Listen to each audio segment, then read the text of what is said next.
December বড়দিন বলুন, আজকে বিভিন্ন সময় আমরা দেখি যে আমাদের সরকার মানুষের পাশে থাকে। আমাদের সরকার গরিব কৃষক শ্রমিক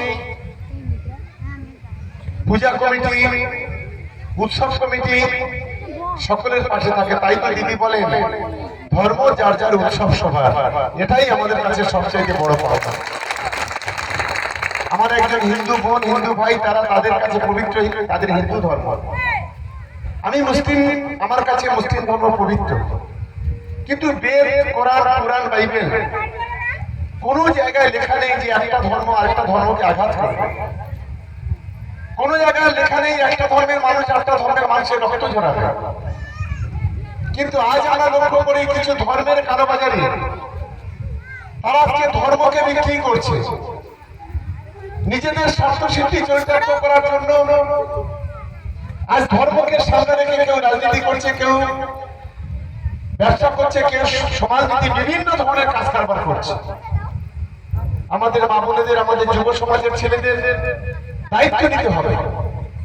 সমাজের যে সংস্কার সেটাকে যদি আমরা বিলুপ্ত না করতে পারি, তাহলে আমাদের এই সমাজটাকে আমরা এগিয়ে নিয়ে যেতে পারবো। সেই মানসিকতা নির্ভর হবে। আমি এখানে হালদারপাড়ার গতবার এসেছিলাম, সম্ভবত দুটো পূজা কমিটি হয়েছিল, একটা বোধহয় ওদিকে হয়েছিল, একটা এখানে হয়েছিল, মাঝখানে এক বছর বোধহয় আসেনি।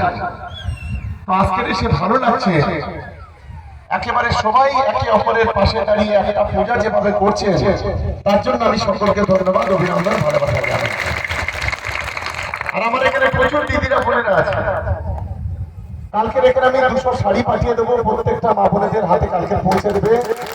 এখানকার এখানে আমাদের প্রতাপ থেকে যোগ্যতা থেকে শুরু করে আমাদের পূজা কমিটির সদস্য যারা আছে, আমি তাদেরকে বলবো যে কালকে সকালে আবু জাফরের কাছে চলে যাবে আমাদের সহসভাপতি। আমি আজকেই ওকে বলে দিচ্ছি, কাল সকালে গিয়ে না আমার ছেলেরা ভাইরা রাগ করবে, তার জন্য 100 শাড়ি 100 জামা, এই দুটো আমরা করে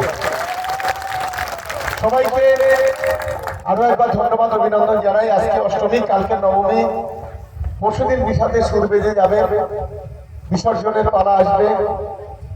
তাই সকলকে অনুরোধ করবো আজকাল দুদিন সবাই মিলে উৎসব করুন, আনন্দ করুন এবং সবাই মিলে কাঁধে কাঁধে মিলিয়ে একসাথে থাকেন, এই আশা রেখে সবাইকে নমস্কার, সবাইকে প্রণাম, সবাইকে ভালোবাসা জানিয়ে আমার বক্তব্য শেষ করছি। নমস্কার, ধন্যবাদ আমাদের প্রিয় নেতাকে।